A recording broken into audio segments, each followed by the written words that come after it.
хээрийн олимпиад гэдэг нь болохоор бол зөвлөлт халбат ус гэдэг үеэс 1966 оноос бол цагаан явагдаж байгаа. Энэ олимпиадад нь бол одоо Орос улсын өнцөг болон бураас ирж байгаа муж бүгдтэй тэр ерөнхий боловсролын сургуулийнхад иргэд өсрийн геологчдын клубт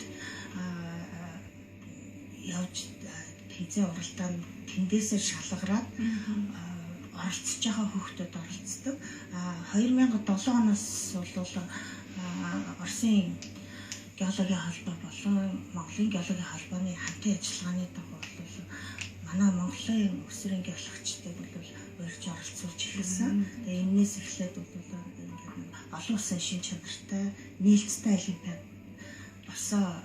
Энэ жилийн хувьд бол онцлог нь бол энэ 15 оны олимпиад нь болохоор газрын тасаар маш баялаг Төмөн мужид Төмөн хотод болсон. Энэ олимпиадад бол 400 орчим хүүхдүүд ирээд багш удирдагч багш нар 45 баг маш цар хүрээнд өргөжж оролцож байгаа. Гадаадын гэж байгаа Монгол, Кыргызстан, Узбекистан, Тажикстан, Казахстан гэсэн багуудын өсрийн геологчид оролцсон.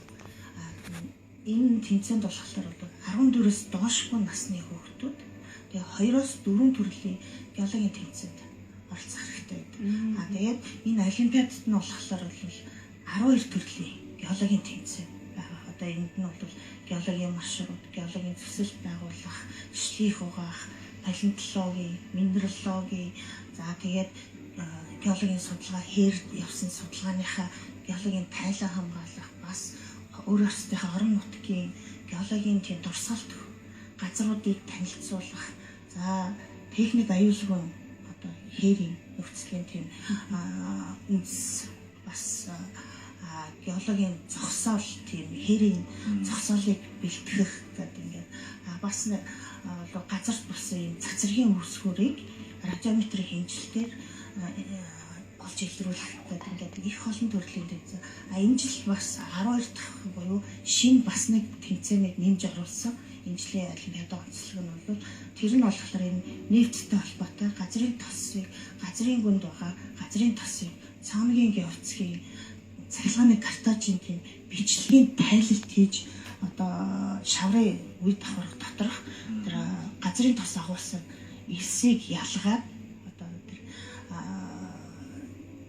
ялгаж гарах гэж байна. Одоо жишээлбэл манай хүүхдүүд маань хийсэн 600 нэг тийм 700 метрийн гүнд байгаа тэр газрын тосыг ингээд илрүүлэх тийм тайлтай гаргачихлаа.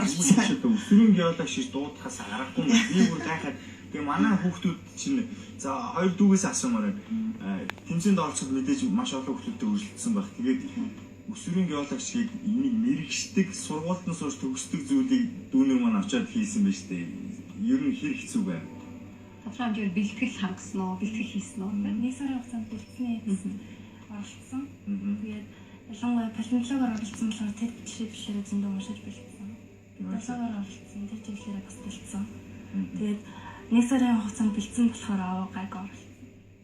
Тэрнээс биш өмнө нь бол одоо геологийн талаар ямар нэгэн мэдээж хэрэг газар зүйн хичээлээс үзчихсэн байх л та. Геологийн талаар ойлголтууд байсан болов. Энд чинь аюул сайн бэлдэж орсон байх санагдаад байлаа. Тодорхой хэмжээгээр маш амжилттай оролцсон. Нийт үг яг геологийн яг энэ чиглэлээр тэнцээ уралдаанд оролцох ямар санагдав? Хэр их бэлдүү? Өмнө нь энэ чиглэлээр бас янз бүрийн зүйлсүүдийг судалж мэдэж байв.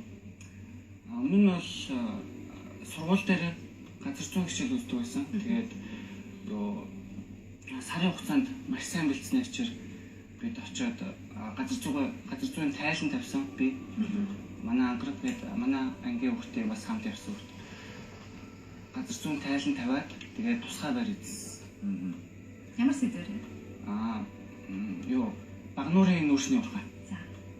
Бид нэр Багнуурын нүүрсний уурхайгаас манай Монголын улсын нийслэлийн Улаанбаатараас 140 км гаруй зайд байдаг. Тэгээд нүүрсний уурхайгаас бид шавраа авчирч нүдээд устай хамт зураад тэгээд янз бүрийн хэвэд оруулаад тэгээд 1000 градус нэг цаг шатаагаад дахиж гаргаж ирээд тэгээд лакер будаад тэгээд дахиад шатаасан байна. Тэгээд шатаасны үр дүнд болохоор бид үзэсгэлэнгийнхаа ихэнх юмудаа гаргаж авсан л та. Бид тэгээд үзэсгэлэнгээ тавьсан. Саяны тэр бэж авчираад шатаагаад хийж байгаа энэ үйлдэлүүд нь ямар үр дүн хүлээс үлдэх юм? Тэнд нүүрс байгаа сайн нүүрстэй гэдгийг батлахсан зүйл үү эсвэл энэ их санаанд оромгүй хэрэглээ болсон л доо. Уул нь бол баг нуурын нүүрсний ордтой танилцах бид нэр явсан.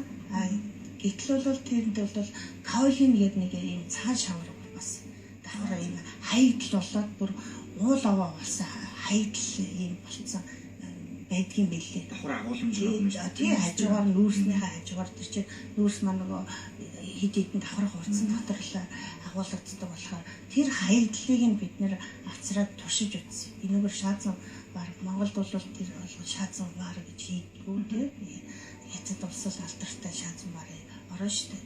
Тэгээд тэрнийг бол нөгөө туршилт гэж бид нэр үтсэн болох нь үгүй юу гэдэг. Тэгээд хүүхдүүд маань янз бүрийн температурт шатааж үзсэн. Тэгээ хагарах нэг нь хагараал дахин найрлага өнтрөө өөрчлөл оролдож үзсэн.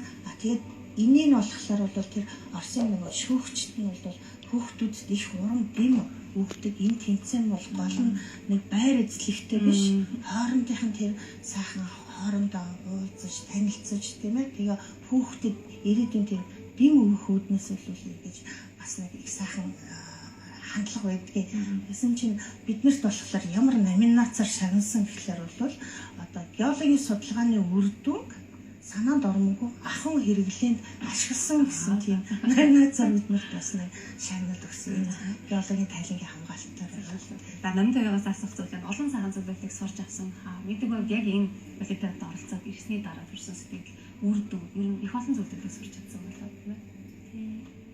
Энэ хүү тэмцээнд оролцсны дараа маш олон найз болсон гадаад одоо хүртэл заримдаа нарцж байгаа. Тэгээд геологийн шинжилгээ ухааны илүү их судлаа сонирхол татдаг болсон. Чулуу хараад ийм чулуун гэж таньдаг болсон. Тэгээд маш их сонирхол төрсөн. Одоо тэгээд мэрэгчлээ одоо сонгоцсон бай. Энэ жил төгсөх үү? харин би түрүү тэрийг асууж үзсэн.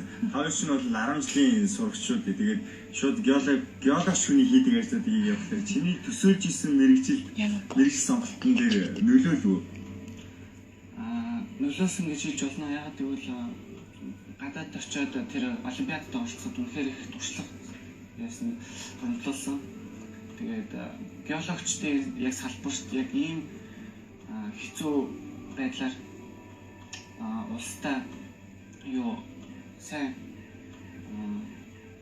боловсруулж тийм сайн юу суулгаж ирсэн гэж юм те. сайн туршлага хөрвүүлж ирлээ гэж юу. За энийг бас оюун геологч төрөх шиг тайлбарлаж бидний ярилцсан юм өндөрлөж байна. Энэ геологийн тэмцээнүүдийн хажуугаар бол бас конкурсууд гэж явагддаг. Тэнд нь болохоор үзэсгэлэн гаргаа, дээрээс нь нөгөө уран зураг, фото зургийн үзэсгэлэн гэж бас гардаг. Түүний хажуугаар бас урлаг спортын тэмцээнүүд явагддаг. Энэ жилийн онцлог бол нөгөө зохион байгуулагчид нь бол дэлхийн аварга гроссмейстер Анатолий Карповтой нэгэн зэргийн хаалц тоглолт хийх хүүхдүүдэд боломж олгосон байсан. Эхлээд бол би энэ 8 хүүхэд бол зүгээр л орос хэл мэддэг хүүхдүүд л сонгоод шилж аваад авч явсан. Гэтэл тэгсэн энэ 8 хүүхдээс манай 3 хүүхэд маань нүүдэл мэддэг хүүхдүүд байсан. Тэгээд нөгөө хүүхдүүдэд за дэлхийн аврагтад тоглож байгаа юм чинь яаж хожно гэж байх вэ? За та нарын зургийг дарж амжих л тэр цаг хугацааны нүүдлийг хийж амжишүүл гэж дуулан даалгавар өгсөн. Тэгээд нэг орос толгойтой хүүхдүүдэд ард үлдэхийг бодорол гэсэн. Тэгсэн чинь манай нөгөө 3 хүүхдүүд маань тэр бараг 70 хүүхэд тэр 400 хүүхдээс 70-аад нь хаалц тоглолтод оролцсон. Гэтэл бол манай нөгөө 3 хүүхдээс чи 2 нь сүүлийн 5 хүүхдэд нь дунд үлдсэн байсан. Тэгээд багаараа гэд ингээд Анатолий Карп бол их онцолж өгдөг биднээс бүр өөрөө энэ өөрийн гараа үсгтэй юм шатраа бол бэлгэлж өгсөн. За их баярлалаа. Хүрсэн ирсэнд их баярлалаа. За яг энэ геологийн салбар шинжилгээ ухаан өшөөс хамгаалж хөгжих болтугай энэ бичлэг хүүхдүүдэд таад намаас зэ оролдоо олимпиадад авч явж байгаа бид бас их баяртай. Таны ажилд амжилт хүсье хүүхдүүд. Хүүхдэд баяр хүргэе. Бүр маань үргэлжилсээр байна. Энэ одоо та бүхэн үргэлжлүүлээ зооч авсантай.